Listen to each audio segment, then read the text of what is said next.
Boa tarde, ouvintes. Está no ar mais uma edição do nosso programa, trazendo os principais assuntos da política, a economia, a sociedade, com análises aprofundadas de grandes especialistas. Hoje, o nosso canal INAC conta com a presença da doutora Isadora Oshiro, advogada com atuação em compliance, especialista em integridade corporativa e prevenção à corrupção. Como vai, Isadora?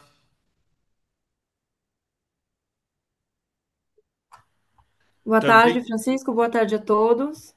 Prazer estar aqui com vocês. também comigo a doutora Vanessa Reis, mestre em Direito da Administração, doutoranda em Direito Financeiro e Economia Global pela Universidade de Lisboa, professora de Direito Financeiro e também minha colega procuradora do Estado. Como vai, Vanessa?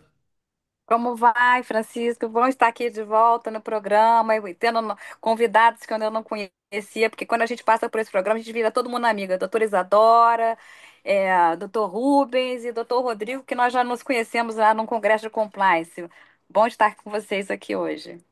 Também comigo o Dr. Rodrigo de Pinho Bertocelli, presidente do Centro de Estudos em Integridade e Desenvolvimento, do CID, do Instituto Não Aceito Corrupção, também conselheiro superior do INAC, professor e advogado. Como vai, Rodrigo? Também conosco o embaixador Rubens Barbosa, ex-embaixador do Brasil em Washington e presidente do Instituto de Relações Internacionais e Comércio Exterior.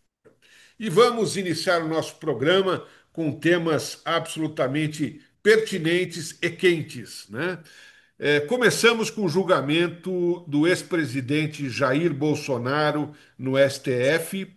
É, que deu início que teve início nesta terça-feira no Supremo Tribunal Federal. Muita gente tem dúvidas sobre este processo, como ele vai acontecer. Nós já tivemos a sustentação oral da Procuradoria-Geral da República, também já tivemos a sustentação oral dos demais réus, advogados do ex-presidente Jair Bolsonaro, e demais réus, todos já foram ouvidos e estão sendo e agora nós iniciaremos a fase de votações. Antes, vale trazer um dado muito importante a respeito dessas questões. Segundo um levantamento divulgado na última semana do Atlas Intel Bloomberg, para 54,4% dos brasileiros, a corrupção é o maior problema do Brasil hoje. Em seguida aparecem criminalidade, tráfico de drogas e o enfraquecimento da democracia, além do extremismo e a polarização política com 23,5%. Vanessa, dentro desse cenário de preocupação social, como é que será conduzido esse julgamento, ou como está sendo conduzido o julgamento do ex-presidente Bolsonaro no STF? Boa tarde a todos. Antes de a gente entrar especificamente nesse tema, eu sou uma pessoa altamente conciliadora. Já tive aqui, tendo a oportunidade de me manifestar em outros programas. Então, primeiro que eu acredito no Estado Democrático de Direito, acredito que a condução terá um final que, né, a verdade é que qualquer julgamento nós temos sempre 50% de pessoas que se convencem, 50% que não se convencem, mas o que eu acredito é que nós estamos ainda num momento ainda de muito aprendizado também com esse julgamento, que é o primeiro julgamento, inclusive, que nós temos militares da altos patentes sendo, sendo julgados por um tribunal civil. Então, nós somos uma sociedade madura, nós temos, assim, no momento, eu acho que nós juristas, eu sinto um pouco a falta de quando eu lia os votos, com todo respeito ao televisionamento, de todos os julgamentos, não só esse, como começou realmente no próprio Supremo Tribunal Federal, mas eu gostava muito, sabe, Miné, a ler os votos, né, dos ministros, depois os votos do ministro Carlos Vedoso, do ministro Sepúlveda Pertence, a ler quais foram os argumentos utilizados. E acaba que esse televisionamento que é feito a- faz um lado a democratização, mas nos traz também várias opiniões não qualificadas de quem não conhece exatamente os autos. Então, eu prefiro, assim, especificamente do que eu conheço, que não é que eu não tenho acesso aos autos, é acreditar que nós vamos ter um julgamento correto, que sejam dadas todas as garantias, os direitos sejam observados de todos que estão envolvidos e que no final nós temos um amadurecimento, porque já num desses temas que você tratou, da questão da fragilidade, da separação dos poderes, ou mesmo dessa inconstância, eu já imagino o contrário, porque na verdade, quando você tem essa tensão entre os três poderes, é que no meio você consegue realmente ter a solução. Então, os três poderes têm que estar realmente sempre tensionados para que no final a gente consiga ter uma solução. Então, eu aguardo como uma telespectadora, apesar que todos nós somos aqui da área do direito, mas não qualificada para dizer algo exatamente sobre os autos, que eu não os conheço, mas que realmente eu deixo só pontuado essa minha lembrança de quando a gente lia os votos escritos e a partir dali nós analisávamos os precedentes para futuros julgamentos. E esse é um julgamento único, né? Então, ele está iniciando uma nova trajetória no Supremo e que eu espero que realmente todas as garantias sejam preservadas de todos. Muito bem. Eu queria também ouvir a opinião da doutora Isadora Oshiro sobre a repercussão internacional do julgamento do ex-presidente Jair Bolsonaro e demais coautores. Qual o impacto que isso está tendo na mídia internacional? Olha, Miné, a gente pôde ver em alguns programas, né, em alguns noticiários já que vários países, vários noticiários de outros países, eu estou aqui na França, né, então tem sido sim uma repercussão importante, porque está justamente ligado ao ponto geopolítico das tarifas que foram impostas pelo governo americano, não somente sobre o Brasil, mas principalmente, assim como em outros países, né? A gente sabe que essas tarifas são uma represália, né, ao julgamento que está sendo colocado em pauta contra o ex-presidente Bolsonaro e o núcleo central, de uma forma assim única, né, um julgamento único na história do nosso país e que reflete o que aconteceu em parte ali nos Estados Unidos, né, onde não houve uma condenação, não houve um processo como é o que está sendo feito no judiciário brasileiro agora, né? Inclusive foi capa da revista The Economist, né, essa semana, justamente a frase dizendo o que a América tem a aprender com o julgamento do ex-presidente Bolsonaro. Então, assim, tá todo mundo de olho, porque isso vai ensinar muito sobre as instituições democráticas, o poder judiciário e a força que tem essas instituições mundo afora. Embaixador Rubens Barbosa, por primeiro, é um grande prazer recebê-lo sempre. Dentro dessa questão do julgamento de Jair Bolsonaro e dessa tentativa de golpe e, essa tentativa de atentado contra o Estado Democrático de Direito, o Brasil tem sido lembrado como agora um protagonista da defesa da democracia. Eu repito a mesma pergunta que fiz para a Isadora, no que diz respeito às repercussões internacionais desse julgamento, pontuando que existe uma pressão bastante intensa dos demais países cujo viés é conservador, indicando que se está diante de um julgamento político. Eu gostaria que o embaixador repercutisse a notícia.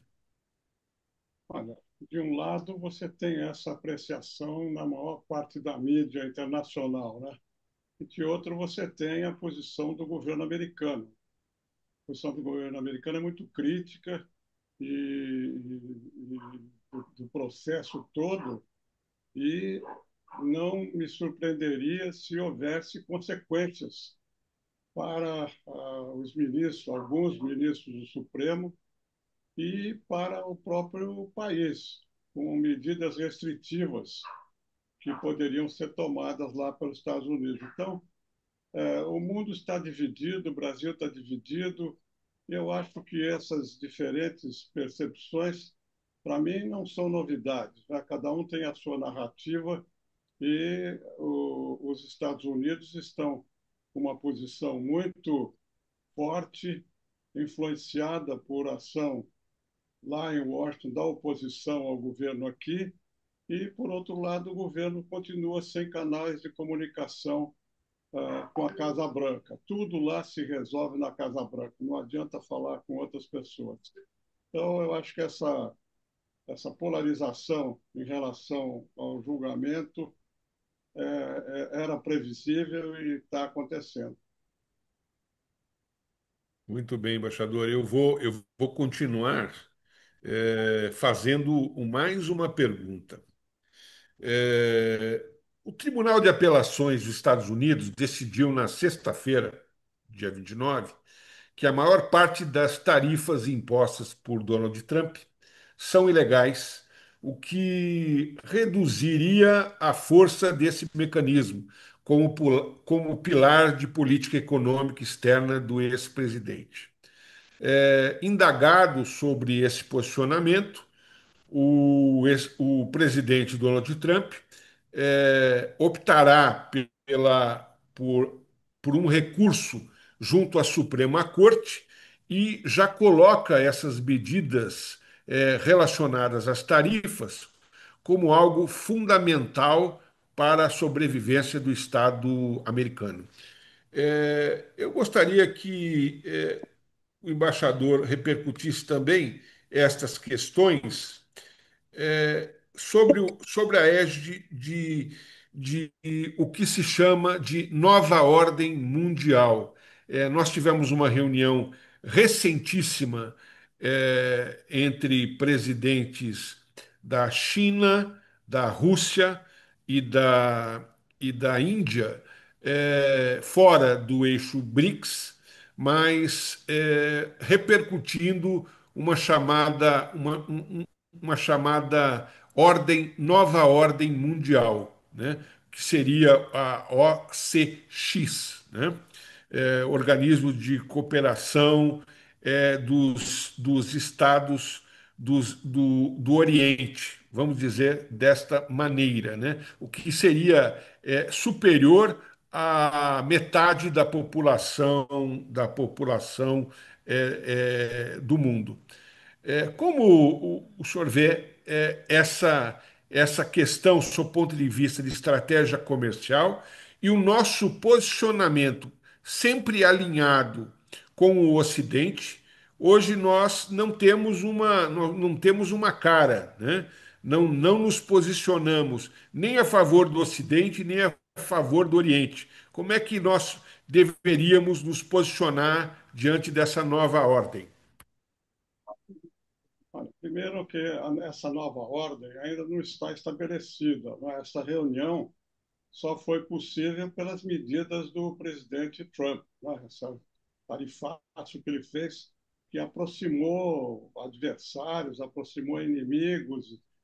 Está todo mundo esperando aí para ver os desdobramentos, né? Não há uma nova ordem internacional. Há uma transformação da ordem antiga, né, depois da guerra, até o governo Trump.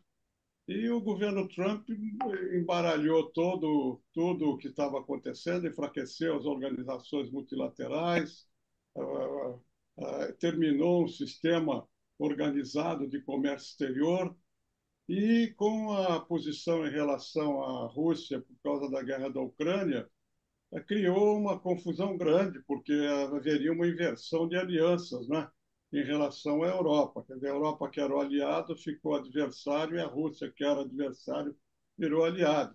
Mas isso está em formação, né? Não há ainda uma visão clara de tudo isso. Então, eu acho que o Brasil, dentro desse quadro, dessas mudanças muito importantes que estão ocorrendo, sobretudo por causa do enfraquecimento das organizações multilaterais, sobretudo das Nações Unidas e da Organização Mundial de Comércio, o Brasil não tem alternativa. O Brasil não pode se filiar a nenhum lado, nem a outro, nem a grupos, nem a nada. O Brasil tem que ter a posição que tem a Índia, por exemplo, uma posição de independência. Nós somos ocidentais, ninguém duvida disso, mas hoje o Brasil está cada vez mais dependente da Ásia. 50% da exportação nossa vai para a Ásia. Então, nós não temos como optar por um lado e fazer um alinhamento automático, como houve no governo anterior, em relação aos Estados Unidos. Não dá para fazer isso. Agora, nós temos essa dúvida que você levantou, é porque o Brasil não tem uma posição muito clara dos seus interesses, né? Então, nós tínhamos que ter uma posição clara do governo brasileiro de que não interessa o interesse nacional, nem o alinhamento a um lado, nem o alinhamento ao outro, e também não interessa ao Brasil um alinhamento com os BRICS. Os BRICS são muito importantes, nós temos que participar dele, mas nós não podemos ficar alinhados automaticamente a tudo que for decidido lá. Então, a posição do Brasil deve ser, nesse novo mundo, né, um lugar que o Brasil deve ocupar, é um lugar de independência, de diversificação das suas parcerias, de assinatura de acordos, como nós estamos fazendo agora. Acho que com a União Europeia vai ser assinado esse acordo até o fim do ano. Isso aí muda o quadro comercial para o Brasil. Acho que essa é a melhor solução. Não podemos nos alinhar automaticamente a nenhum dos lados. Embaixador, ainda sobre esse tema, uma última pergunta. Nós tivemos aplicação de uma sanção, Lei Magnitsky, contra ministros do Supremo Tribunal Federal. Por primeiro, o ministro Alexandre de Moraes, e existe a possibilidade da mesma aplicação em relação aos demais ministros que já estão com seus vistos suspensos e que poderão ser sancionados por essa questão relacionada a esse julgamento que, segundo o Estado americano, seria um julgamento político e injusto. Como é que se vê? Isso seria, a princípio, uma bravata, seria uma estratégia, ou essa atitude ela tende a perdurar, a perdurar, como também ocorre em relação a severas sanções por venda de petróleo, por compra de petróleo da Rússia, como aplicou-se sanções à Índia. O que se pode esperar dessas atitudes que seriam consideradas um pouco mais radicais? Eu acho que o governo brasileiro tem que negociar, tem que estabelecer canais de comunicação lá para tentar reduzir o impacto. Eu acho que o impacto em relação ao julgamento virá e a decisão do ministro Dino no tribunal, e aí tem juristas presentes aqui, poderão opinar melhor que eu, colocou os bancos numa situação muito difícil, porque a lei Magnitsky é uma lei interna americana, que tem aplicação no território americano. E os bancos vão ter que optar agora com essa decisão. Eu acho que não devia ter havido nenhuma decisão sobre isso para poder haver uma acomodação. Agora, pela decisão do Supremo, os bancos vão ter que optar ou cumprem o que foi determinado aqui e isentam os ministros, o ministro até aqui, ou se outros forem incluídos da aplicação dessa lei, ou eles optam por permanecer nos Estados Unidos. Se eles não cumprirem essa legislação aqui, como eles têm sucursal nos Estados Unidos, a sucursal nos Estados Unidos pode fechar ou eles podem receber uma multa de milhões de dólares. Aí os bancos vão ter que decidir. Muito bem, embaixador. Hum. Isadora, Parece. Ah, ainda perdão. dentro. Pois não? Não, eu queria só fazer um acréscimo, se for Pois não, possível, Vanessa? porque Pode sim. o embaixador falou com muita propriedade em relação à conciliação, à busca de um canal de comunicação, deixando claro que, como foi colocado aqui, os organismos internacionais, enfraquecimento dos organismos internacionais não estão acontecendo agora somente com o atual governo americano, né? A própria OMC já faz, desde que não me engano, até desde 2018, não são indicados, né, para a Corte de Apelação juízes passíveis de julgar os painéis que estão parados há muito tempo, né? E a OMC sempre foi tida como um órgão qualificado, inclusive para questões como essa que nós estamos tratando agora, aonde o Brasil já foi vencedor, sim, em grandes cases, mas os Estados Unidos também foi vencedor em grande parte deles. Então, os financiamentos desses organismos, o OCDE, o OMC, a própria ONU, é de acordo com a própria potência e a influência dos países, né, dentro desses organismos. E os Estados Unidos sempre teve uma grande parcela, né, de financiamento desses organismos internacionais.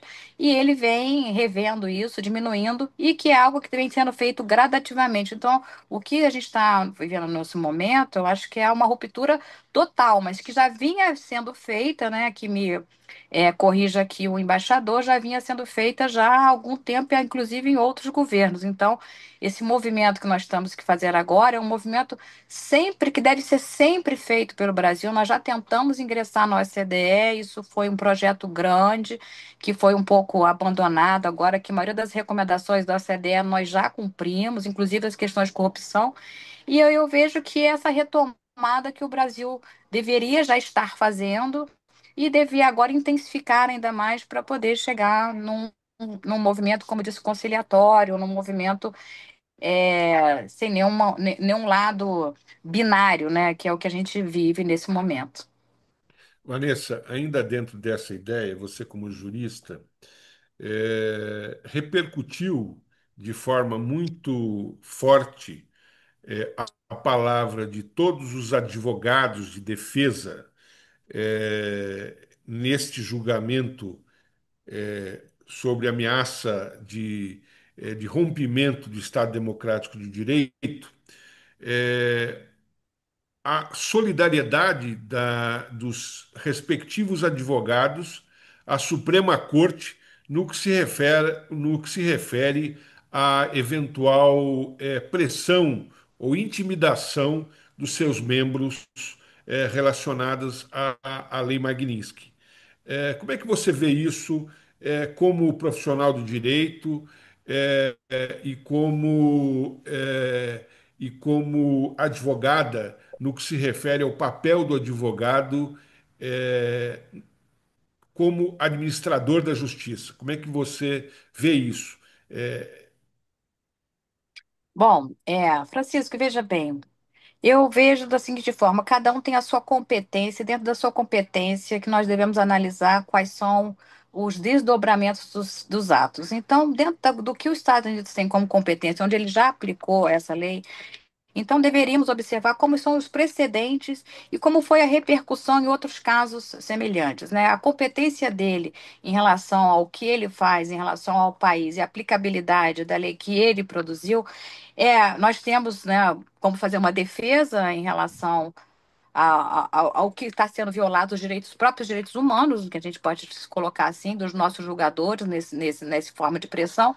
Mas eu acho que a gente deve, a seara própria para discutir é a seara da seara de não do enfrentamento em relação a redes sociais ou enfrentamento de posicionamentos que não sejam conciliadores, né? O enfrentamento assim, nos tribunais internacionais, o enfrentamento na conciliação, o enfrentamento para saber na busca dos precedentes dessa própria aplicação para saber até que ponto isso poderia ser realmente ser imbuído a um julgamento como nós estamos agora. Então, assim, a minha visão, não só como jurista, né? Porque o que me preocupa hoje como jurista, eu sou professora atualmente de direito financeiro. O meu doutoramento é de direito financeiro e econômico global na Universidade de Lisboa. Então, o que me preocupa agora são os efeitos danosos, diretos, que acontecem na nossa economia. Nós temos uma medida provisória que foi editada, que é do Pacto Soberano, na qual está provisionado, né, uma injeção de 30 bilhões, né, na economia em relação aos impactos das tarifas. Então, assim, nós estamos falando de uma ordem de uma renúncia fiscal à ordem de 5 bilhões, né, tirando o artigo 14 da Lei de Responsabilidade Fiscal, e mais esse, esse, esse fomento a esses fundos de exportação, que é um fomento que vai ser feito pelos nosso Banco Público de Fomento. Então, isso realmente é que também me preocupa na área que eu atuo, que assim, como é que vai ser a qualidade desse gasto, como é que vai ser o controle desse gasto e as repercussões disso no Brasil, né? Porque nós já estamos aí com uma dificuldade de atingir, perdemos algumas âncoras fiscais, como o teto de gastos, realmente o teto de gastos deveria ser revisto. Nós, então, temos uma nova arcabouço fiscal, e mesmo esse arcabouço fiscal já estava, né, com uma certa dificuldade de ser cumprido, e agora nós temos essa nova medida que eu vejo que ninguém comenta muito, que é essa medida provisória e um projeto de lei em curso sobre o Brasil soberano. Então, é um conjunto de medidas, lógico, que devem ser aplicadas, né, porque a política pública é de quem está no governo e é legalmente eleito, mas nós devemos também discutir isso internamente, né? Discutir não só as questões partidárias, porque cada um tem o seu entendimento, mas discutir das repercussões, principalmente financeiras, que nós teremos aqui e que nós já estamos abarcando em relação a esse julgamento, que, como disse, deve ser olhado com atenção, porque é um precedente, né? E quando nós devemos prestigiar os nossos precedentes, saber que tipo de precedente que nós estamos formando nesse momento. Obrigada. Muito bem. Isadora, dentro dessa situação de natureza internacional, nós tivemos também uma reunião recente dos presidentes da Rússia, da Índia e da China, e também Coreia do Norte, eh, clamando por uma nova ordem mundial dentro dos chamados cinco princípios, né? Igualdade soberana entre Estados, respeito ao direito internacional, prática do multilateralismo, abordagem centrada nas pessoas e adoção de medidas concretas. O que que você entende por como válidos esta tentativa de reorganização da ordem mundial? Eu acho que tem vários pontos interessantes, né, sobre esses encontros que vêm ocorrendo nas últimas semanas.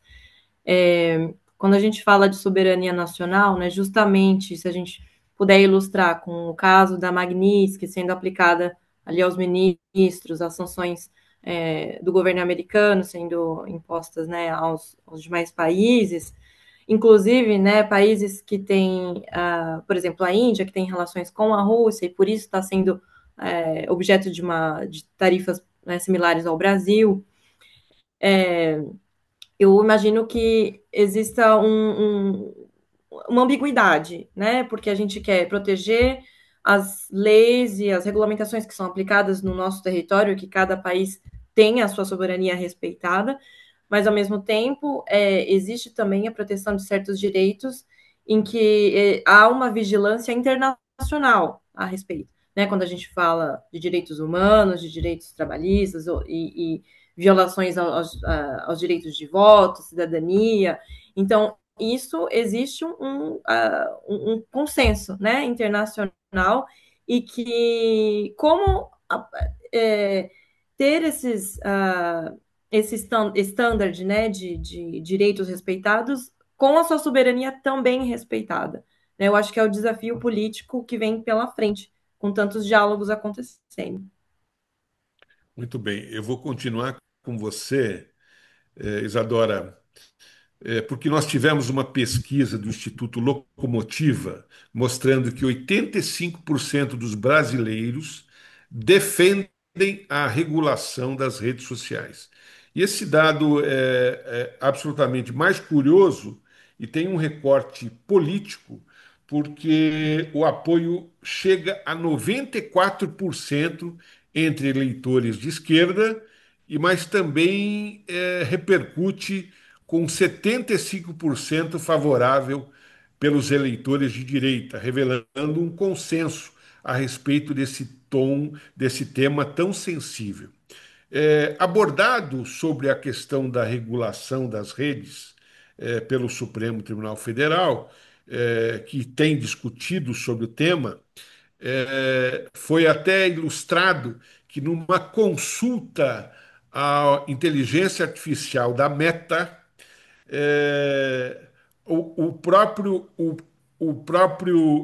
a própria inteligência artificial colocou é, a necessidade de regulação sobre a chamada liberdade de expressão, que informando e oferecendo alternativas relacionadas a esse tema.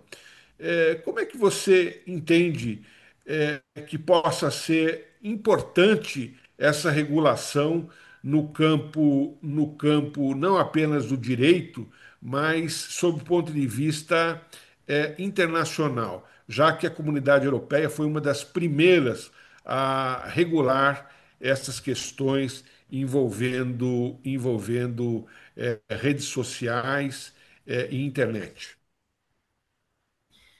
Olha, Miné, sobre essa questão, essa pesquisa foi muito interessante, porque ela, num país tão polarizado como o nosso, a gente teve um consenso sobre esse assunto.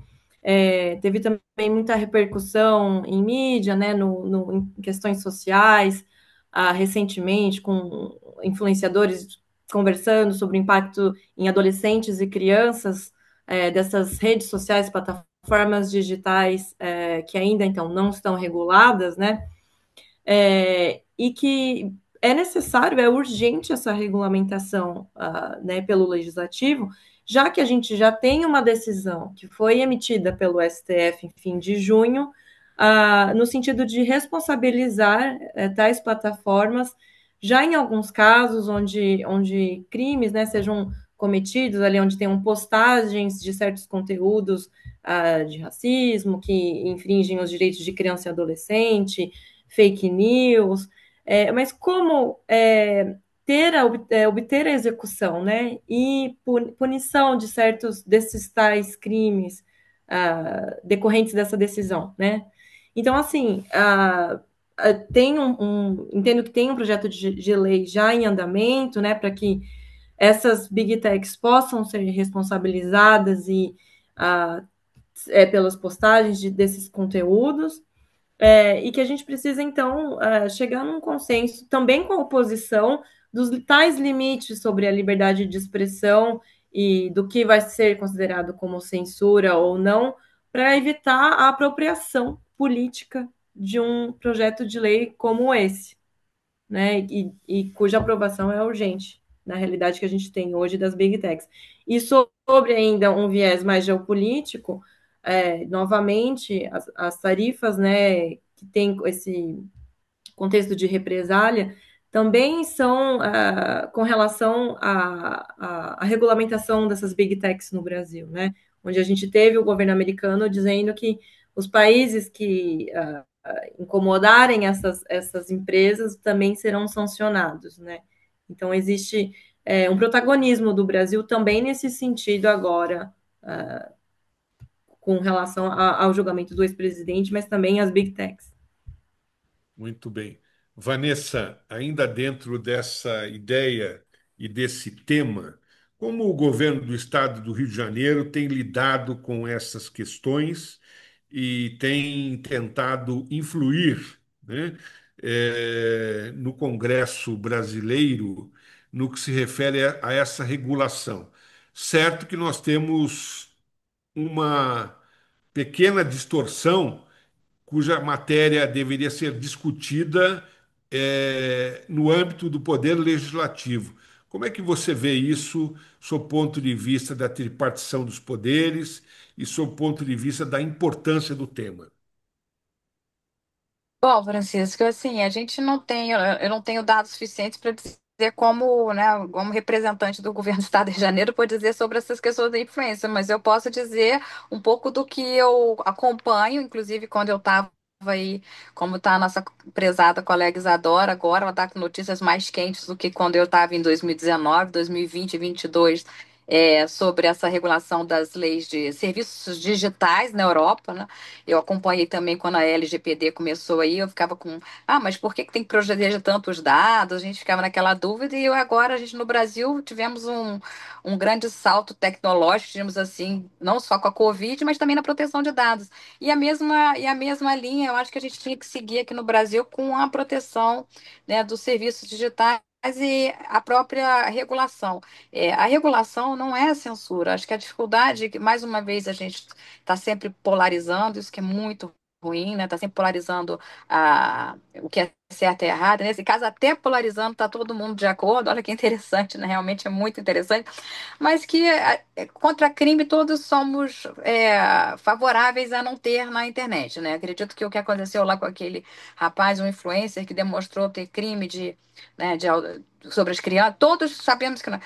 Crimes também que incentive, né, também a drogas, todos também somos de acordo que não aconteça. Então, em relação aos ilícitos penalmente previstos, nós já estamos de acordo que eles não aconteçam, né? Agora, o que talvez teríamos que avançar, e já tem um projeto de lei já faz tempo no Congresso sobre isso, porque tinha um conselho, era a formação de um conselho, tinha um conselho, porque a internet surgiu na parte acadêmica, né, antes de 90. Então, os acadêmicos tinham acesso à internet para trocarem seus artigos acadêmicos, e aquilo acabou sendo difundido e colocado em larga escala, que é o que vivemos hoje, sem uma forma de proteção. Acho que faltou isso. Nós tínhamos que ter talvez um ensino digital nas escolas, até para a gente saber como é que as crianças iam lidar com isso, um ensino digital como parte da democracia, para saber como é que nós iríamos nos dar com isso, né, com essa profusão de informações. E agora a gente já chegou lá na frente, que é a questão da regulação, que é a censura, se é censura ou se não é censura. Agora, o que eu posso lhe dizer, eu já escrevi um artigo sobre isso, e que quando eu estava escrevendo sobre, na época das serviços digitais na Europa, é que eu fiz uma pesquisa de campo com as pessoas da minha casa, com a minha secretária e com a minha filha. E aí elas disseram o seguinte: olha, que às vezes acontece, veja bem, a minha secretária disse que tirou uma foto dela e estava com biquíni, alguma coisa assim, e ela gostava, enfim. E ela foi banida. Então ela falou assim: nossa, eu fui me sentir tão assim, tão aviltada com aquele negócio do Facebook, me tirou. E aí eu fiz, nossa, eu não fiz nada demais. Ao passo que a gente sabe que tem influências, pessoas mais famosas que não são banidas. E aí a minha filha interferiu e falou assim: não, mãe, é isso mesmo que acontece, porque as pessoas, quando são grandes influências e têm uma monetização grande, então elas podem colocar foto quando quiserem. E aí as outras pessoas que estão começando sofrem essa influência de uma censura maior. Eu dei o exemplo, né, banal, mas existem outros também que as pessoas são retiradas normalmente sem ter tido um contraditório, então, e que é um julgamento rápido e expresso. Então é isso que eu gostaria de chamar a atenção, que a gente tem que estar nessa fase, porque crime ninguém quer que seja praticado pela internet, né? Ninguém quer que seja incitação ao crime, droga, pedofilia, e os controles estão falhos, tanto é que esse rapaz Felca demonstrou bem. Mas o que a gente tem que avançar sobre as questões de opinião, né? Sobre as questões de opinião e o que realmente se faz quais são os algoritmos, o que se faz para ter essa censura? Porque atrás de cada um desses algoritmos tem pessoas que fazem a alimentação deles. Então, é o neurodireito, que eu acho que é um campo também que tem que ser, já está sendo estudado nos Estados Unidos e que tem que ser avançado, que é o campo do direito ligado a esse tipo de ciência, porque atrás disso existem pessoas com certo tipo de etnia, certo tipo de influências, essas pessoas que montam esses algoritmos, essas pessoas que montam. Então, acho que é sobre isso que temos que botar a luz, e sobre essa parte que nós temos que colocar luzes para regulamentação. Obrigada. Hoje nós temos temas absolutamente envolventes e interessantes. Eu vou aproveitar a presença do embaixador, que hoje também tem um compromisso e certamente vai sair um pouquinho mais cedo, do nosso programa, para perguntar a respeito do crime organizado e do chamado nosso PCC, que virou multinacional e que agora sofreu uma dura queda, relacionado a movimentações de bilhões de reais, é, nas operações do mercado financeiro, aqui no eixo financeiro de São Paulo, aqui na Faria Lima, envolvendo vários polos, várias empresas privadas, sejam elas do mercado financeiro, sejam elas da área de petróleo, algo extremamente relevante e preocupante, já que uma das questões que foram objeto de admoestação do presidente Donald Trump foi exatamente a questão do crime organizado e o tráfico de drogas, considerado assim como organizações terroristas multinacionais. Eu gostaria que o embaixador dissesse como essa questão envolvendo crime organizado e sistema financeiro pode repercutir não só na economia global, como na reputação do Brasil. Olha, você no final mencionou o aspecto que eu ia tratar. Você mencionou que a, a, as estatísticas aí mostram, né, que a corrupção um dos principais problemas, né, da sociedade. Eu acho que o crime organizado, do ponto de vista do Brasil, talvez hoje seja um dos problemas mais cruciais para a percepção externa do Brasil. Eu acho que o que aconteceu aí nessa mega operação da Polícia Federal contra o PCC na Faria Lima, ela mostra várias coisas. Primeiro, a penetração, a influência do crime organizado na sociedade brasileira. Sem falar no que ocorre na Amazônia, né? Porque aqui no Sul a gente não presta muita atenção no que está acontecendo na Amazônia. O que aconteceu aqui é um aspecto talvez até menor do que está acontecendo na Amazônia.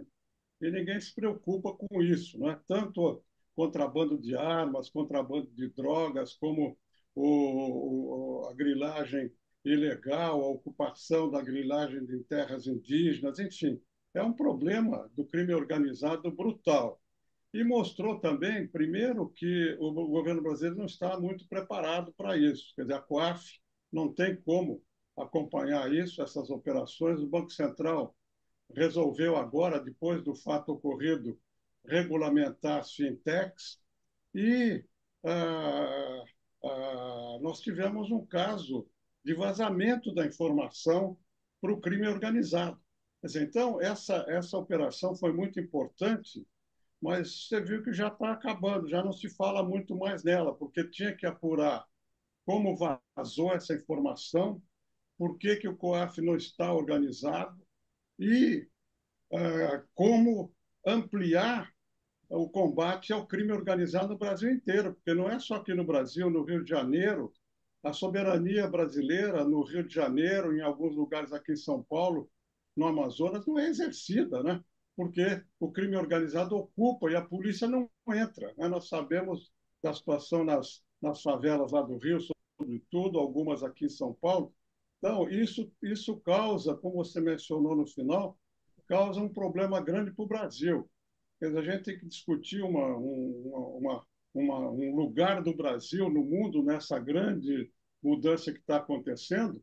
Isso vai ser muito difícil, porque a percepção externa hoje sobre o Brasil é de violência, é de corrupção, é de abandono da floresta amazônica. Essa que é a percepção externa do Brasil. Isso reflete na questão do investimento, na questão das relações comerciais, e agora mais com esse problema do governo americano, do Trump, cria uma situação muito difícil. Eu acho que essa questão do crime organizado é uma das questões mais sensíveis e críticas da sociedade brasileira nos dias que correm.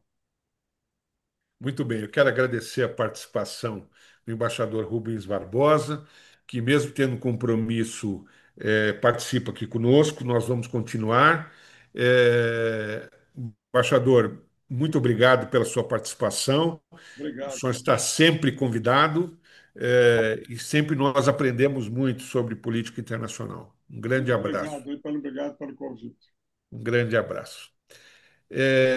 Eu vou continuar no mesmo tema, porque é um tema que envolveu instituições financeiras, e vou perguntar para a Isadora, que é especialista em compliance, é, o que se pode fazer para evitar esse tipo de problema? Que nós tivemos diversas instituições financeiras que estão sendo investigadas e que possuem uma mistura entre dinheiro lícito e dinheiro ilícito, né? É algo absolutamente preocupante. Eu estive na Faria Lima no dia de ontem e conversando com o pessoal do mercado financeiro e exatamente abordei sobre esta minha preocupação relacionada a essa questão. Se os meus investimentos, óbvio que são investimentos pequenos, né, se eles estariam imiscuídos com investimentos não tão claros, não tão transparentes quanto o meu, né?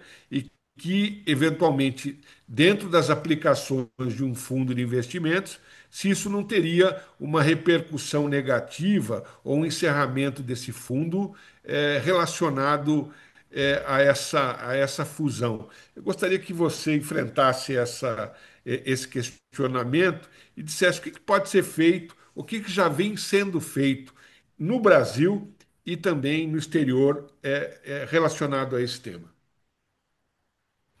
Olha, Miné, dentro não só dos entes privados, né, muitos entes públicos também, mas falando aqui dos privados, a gente tem, então, assim, políticas de governança, né, e aí eu vou focar na due diligence, né, na avaliação dos terceiros, que sejam eles parceiros, fornecedores ou clientes, nesse caso ali, né, dos bancos, das instituições financeiras e dos fundos, diversos mecanismos para poder justamente avaliar qual é o risco de trabalhar com esse terceiro, né? Da onde vêm os fundos, quem é o terceiro, qual atividade ele desempenha, qual é o faturamento, quem são os sócios, beneficiários finais, desse valor movimentado ali que vai ser investido ou, enfim, de outro modo, gerado pela instituição financeira. Então, assim, existem diversos mecanismos de controle. Então, políticas, processos, né, de avaliação, em seguida, ferramentas digitais para verificar se o terceiro é alvo de alguma sanção, de alguma condenação judicial, administrativa, quem são né, os seus beneficiários, seus sócios, como é a situação dele nos órgãos fiscais, nos órgãos de tributos, administrativos, regulatórios. Então, a gente faz uma avaliação, né? Qual é a legitimidade, né? Qual é qual é o quão limpo, né, tá esse terceiro aí para a gente poder ou não trabalhar com ele. Existe pessoas, órgãos que decidem, né, dentro de cada instituição. E também depois, caso seja aprovado, né, o trabalhar com tal cliente ou tal terceiro, um monitoramento, né? Qual é ali o fluxo de entrada, o fluxo de movimentação, quais são os valores movidos, para quem é movido, o quanto é retirado. Então, assim, existe um exercício de monitoramento, né? Não apenas de inclusão desse, por exemplo, um cliente ali na base, mas também o monitoramento das transações, né? Que já é um passo ali para poder flagrar esse tipo de situação que você mencionou aí, né? Muito bem. É, eu vou aproveitar, nosso programa já está acabando, mas ainda dá tempo de fazer uma pergunta para a doutora Vanessa. Vanessa, nós tivemos esta semana também uma nova proposta que surgiu no Congresso, realizada pela deputada federal Caroline de Toni, do PL de Santa Catarina, que apresentou um projeto de lei complementar que autoriza o parlamento a sustar, por meio de decreto legislativo, decisões judiciais que invadam a competência do legislativo. Vanessa, como você vê essa iniciativa e qual o perigo do o chamado ativismo judicial para a consolidação da nossa democracia? Né, não sei, eu acho que eu acabei apagando aqui, vocês conseguem me ver, não, né? Vai ficar. Não, não tem problema. Acabei mexendo em alguma coisa aqui, mas conseguem me ouvir, né? Bom, mais uma vez, né, nós estamos aqui diante de algo que pode vir a ser analisado pelo Poder Judiciário, uma tensão, né, entre os três poderes, e a medida, a princípio, claramente fere a separação dos poderes, e aí caberá a última palavra sempre ao Judiciário, porque você não pode tirar as competências de cada um deles, né, que está institucionalmente previsto, inclusive como cláusula pétrea, né? Mas como eu volto a falar na minha fala inicial, essa tensão permanente entre os três poderes é que faz com que a gente todos repensem, conversem e tentem uma harmonia no centro, né? Ou seja, todo mundo puxa a sua corda com a maior força possível, mas o que importa é que no centro a gente consiga uma boa solução. E é isso que eu acho que, mais uma vez, um projeto de lei desse faz a gente pensar, falar e estar aqui discutindo, né? Só se vai se discutir os assuntos como está acontecendo hoje em dia, só se discute as coisas que estão postas e colocadas para que a gente amanhã no futuro possa aprender com os nossos precedentes. Por isso que é tão importante a gente buscar os precedentes de onde nós estávamos, onde nós estamos e para onde nós queremos ir, né? Obrigada aí pela participação, né, nesse programa super qualificado sempre. É verdade. Isadora, ainda dá para falar um pouquinho sobre esse tema, que é algo preocupante, visto que há quem entenda que essa iniciativa seria inconstitucional.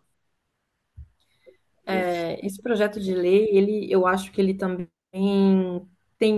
apresenta o risco ali de esvaziar, né, o judiciário, limitando ali o poder de investigação e dando exclusivamente ao Poder Legislativo o deferimento, né, de uma ação para investigação dos seus próprios membros ali do parlamento e ferindo a separação dos poderes, né, como a Vanessa disse aqui.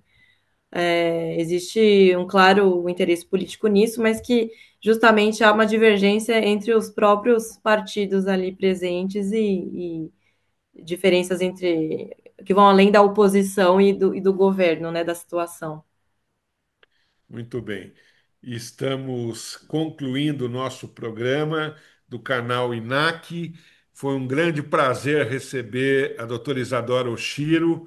Muito obrigado, ainda fazendo o programa aí da França. Obrigada, Francisco. Também quero agradecer à doutora Vanessa Reis, que também está em viagem, está em Brasília aí na correria. É sempre uma honra recebê-la e também, infelizmente, nós não pudemos contar com a participação do Dr. Rodrigo de Pinho Bertocelli, que teve algum problema técnico, e também agradecendo novamente ao embaixador Rubens Barbosa, que sempre enobrece aqui a nossa participação. Quero convidar os nossos ouvintes e internautas para nos acompanhar nos acompanhar no canal INAC no YouTube e também assistir os nossos programas através da Rádio 365. Próxima quinta-feira estaremos aqui. Eu, Francisco Miné, me despeço, saudando todos os nossos ouvintes e internautas. Um grande abraço a Um todos. grande abraço. Au revoir.